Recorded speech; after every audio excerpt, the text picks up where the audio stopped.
mata mais de 5 milhões de pessoas todos os anos e ainda é pouco conhecida. Alguma coisa que aparece que dá no coração? Coração. Quando está falhando já e dá um AVC, minha mãe teve AVC. O AVC, também conhecido como derrame ou acidente vascular encefálico, atinge na verdade o cérebro. Segundo dados da Organização Mundial da Saúde, é uma das principais causas de morte e sequelas no mundo. No Brasil, só em 2016, foram mais de 187 mil internações, 3 mil a mais do que em 2015. No último dia 17, o sambista Arlindo Cruz, de 58 anos, foi internado depois de sofrer um AVC. Arlindo estava na casa dele, no Rio de Janeiro, quando passou mal. O cantor desmaiou enquanto tomava banho e foi encontrado inconsciente pela mulher, Babi Cruz. Uma ambulância dos bombeiros fez o resgate. No hospital, os médicos diagnosticaram o AVC. No mesmo dia, a equipe instalou um catéter cerebral, um aparelho para monitorar a pressão sanguínea do órgão. Arlindo também passou por uma traqueostomia, uma intervenção para desobstruir as vias respiratórias. O cantor está internado no Centro de Tratamento Intensivo. Segundo o último boletim médico, a sedação do paciente tem sido reduzida de forma lenta e, com isso, o cantor apresenta alguns sinais de consciência. O quadro de saúde ainda é grave, porém estável. Nas redes sociais, o filho do cantor, Arlindo Cruz Neto, escreveu: "A luta com meu pai não tá fácil, porém eu tenho fé, pois a melhora, apesar de lenta, é diária." Já os amigos criaram a campanha Força Arlindo Cruz para incentivar a recuperação do sambista. A companheira de samba, Quitéria Chagas, acredita na recuperação do amigo. Lógico que esse momento é delicado, a gente não consegue falar de imediato. Eu passei uma mensagem para a filha dele e ela falou: "Não, vai, ore pro meu pai." E aí entramos em corrente de oração. Outra vítima foi a ex-primeira-dama Marisa Letícia. Ela morreu em fevereiro, aos 66 anos, depois de sofrer um AVC. Há cerca de 10 anos, Marisa recebeu o diagnóstico de aneurisma cerebral, ou seja, uma dilatação anormal de uma artéria ou uma veia. Nesses casos, uma parte do vaso fica mais fina. Como explica o neurocirurgião Feres Haddad Neto. Aneurisma cerebral nada mais é do que uma bexiga de aniversário, um balão de aniversário. Aquela bexiga que você enche é a mesma coisa, só que numa artéria. Então a parede desse vaso ela é mais fraca. Mesmo quando você vai encher uma bexiga, você encheu de ar a tal ponto que ela explode. E é a mesma coisa. Tanto Arlindo Cruz como Marisa Letícia sofreram o tipo menos comum de AVC, o hemorrágico.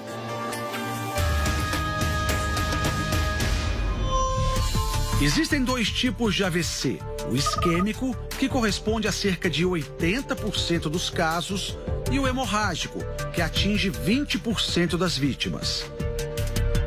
O isquêmico acontece quando há um entupimento em uma artéria e, por consequência, falta sangue em uma área do cérebro.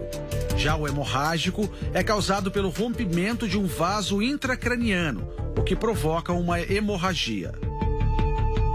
O cérebro controla tudo o que fazemos, sentimos, pensamos e lembramos. Por isso, danos nesse órgão afetam essas capacidades de acordo com a área atingida. Cada artéria tem um tipo de irrigação cerebral. Então, se ela irriga a área que controla o movimento, então esse indivíduo vai ter uma perda do movimento. Um AVC pode acontecer sem causa aparente em pessoas de qualquer idade, mas há fatores que aumentam a probabilidade disso acontecer. Esses fatores são divididos em não modificáveis e modificáveis. No primeiro caso, entram a idade e a genética. No segundo, problemas como hipertensão, diabetes e doenças cardíacas. A principal causa é a hipertensão arterial sistêmica, mas você pode ter outras causas, por deposição de placas de gordura na parede da artéria. Principalmente quem tem colesterol elevado, quem tem glicemia elevada. O estilo de vida também influencia. O álcool ele facilita a deposição de placas de gordura no sangue. Outra coisa, o sedentarismo. Porque quando você faz qualquer tipo de atividade física, o que você tem? Você aumenta a velocidade do sangue. Aumentando a velocidade do sangue, facilita a chegada desse sangue em todas as partes cerebrais. Marileide tinha uma vida estressante. Os problemas do dia a dia desencadearam um AVC hemorrágico quando ela tinha 32 anos. Eu trabalhava numa empresa no departamento de contabilidade financeiro. Aí é pesado, né? E é bem estressante, é. Ela perdeu todo o movimento do lado esquerdo do corpo. Fiquei aproximadamente uns 20 dias de UTI e, ao total, no hospital, uns 40. Depois de 6 anos de tratamento, Marileide apresenta poucas sequelas e muitas mudanças. Mudança de alimentação, mudança de hábito. Hoje eu sou autônoma, trabalho com alimentação natural. Eu trabalho com amor, eu faço com amor, então isso é o diferencial. Segundo uma pesquisa científica, até o sono pode ser um fator de risco.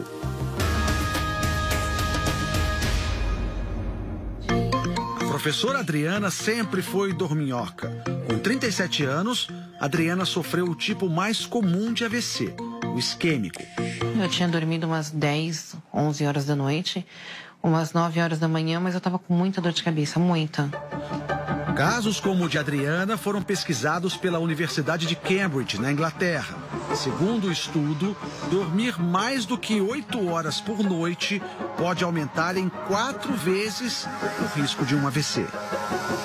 Suspeita-se que quando se dorme menos de 7 horas, os níveis de cortisol, também conhecido como hormônio do estresse, aumentam. Já dormir demais poderia causar a liberação de substâncias inflamatórias. Para chegar a esse resultado, os pesquisadores acompanharam os hábitos de sono de quase 10 mil pessoas por 9 anos. No início da investigação, nenhuma delas tinha sofrido um derrame. E no decorrer da pesquisa, 346 tiveram AVC. Adriana estava na rua quando foi surpreendida pelo AVC. A professora foi logo socorrida e, mesmo assim, nos primeiros meses, não conseguia ler, escrever e nem falar. Até hoje, 2 anos depois, ela não se sente totalmente recuperada. Se você reparar nitidamente na minha voz, eu tô pausando. Mas não era assim.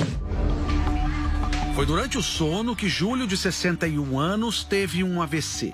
Ele ficou com o lado direito do corpo paralisado. Quando foi por volta de 3 horas da manhã, eu senti vontade de ir ao banheiro. E quando fui ao banheiro, já comecei a sentir a mão meio adormecida e a perna também. O aposentado tinha um longo histórico da doença entre os parentes. Minha família, do meu pai, quase todos tiveram o AVC. E provavelmente pela herança hereditária é que eu tive. Mas também outros fatores como estresse, a vida desregrada que a gente leva. Os derrames são mais frequentes em pessoas acima de 60 anos, porque conforme envelhecemos, o colesterol e outros detritos se acumulam nas artérias, aumentando as chances de uma obstrução. Mas atenção, os mais jovens também correm riscos.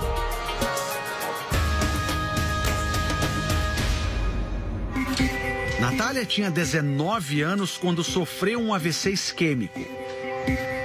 Acordei mexendo só o olho, nem o pescoço, que é assim. E eu fiquei muito assustada porque eu não conseguia chamar ninguém. No dia do acidente, ela sentiu uma forte dor de cabeça. Eu não me importei, pensei que estava doendo normal. E aí de noite me deu muita dor de cabeça, tontura, perdi totalmente a força. O médico que atendeu Natália não identificou o AVC e mandou a jovem voltar para casa. Só depois de 14 horas, ela recebeu o diagnóstico. A hora que a gente falou que fazia mais de 12 horas, ele falou: se você tem uma religião, reza. O tempo de atendimento é determinante para evitar sequelas graves. Mas na maioria dos casos, o paciente confunde os sintomas do AVC com os de uma doença comum. Sério? Foi o que aconteceu também com o Luciano, de 36 anos. Deu essa paralisia, essa escuridão na vista, na visão. E eu pensei que era alguma coisa, labirintite, alguma coisa desse tipo. E eu não procurei um médico nesse dia. No dia seguinte, eu resolvi procurar um médico. Luciano passou por 3 médicos até receber o diagnóstico. Um AVC isquêmico que afetou parte da visão. Eu fiz acompanhamento com vários médicos, com psicólogos. E eles falaram que poderia ter sido pior. No caso de Luciano, a maior sequela foi o trauma psicológico. Eu fiquei me perguntando muito, por que aconteceu isso comigo?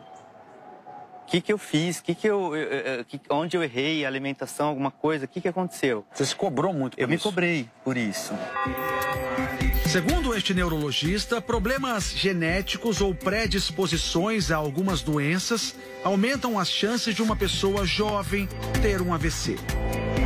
Doenças autossômicas dominantes, que têm influência genética, que poderia causar uma alteração da parede das artérias. Existem outros tipos de doenças, que são doenças inflamatórias, que são chamadas de vasculites. Você também tem um risco aumentado de ter AVC. Tanto Natália como Luciano mantinham uma vida saudável e, segundo os exames, não apresentavam nenhuma predisposição genética. No caso de Natália, os médicos concluíram que o AVC foi causado por um outro motivo: o uso de anticoncepcionais. Provavelmente por fatores hormonais, tanto das mulheres que fazem uso de anticoncepcionais na fase jovem, quanto aquelas que estão fazendo reposição hormonal durante a menopausa. Esses hormônios podem alterar de alguma forma a constituição da parede das artérias e isso pode aumentar o risco de ter um acidente vascular cerebral. Os médicos alertam: é muito importante estar atento a determinados sinais. Os sintomas mais comuns do AVC são a sensação de fraqueza ou formigamentos repentinos, dificuldade para falar ou enxergar, tontura ou dor de cabeça forte sem motivo aparente. Também é importante fazer exames periódicos que verifiquem a situação dos vasos cerebrais e das artérias do coração, as carótidas e as vertebrais. O exame de carótidas e vertebrais nada mais é do que isso, é você tentar identificar algum início de obstrução, alguma placa de gordura dentro dessas artérias. Os exames são ultrassons, tomografias e ressonâncias magnéticas. Já o tratamento inclui terapias com diversos profissionais. Em 1/3 dos casos de AVC, há sequelas. Muitas vezes eles chegam com perda de força, questões de equilíbrio, muitos vão para uma cadeira de rodas. Hoje, com 21 anos, Natália passa por diversos tratamentos. O resultado é uma recuperação que impressiona até os médicos. Não pode entrar em uma depressão e eu quero melhorar mais, ganhar a minha independência de volta. O AVC também transformou a vida de Luciano. Deus me deu uma segunda oportunidade. Então, por isso, eu tenho que viver com qualidade. Aproveitar ao máximo, né? Sim.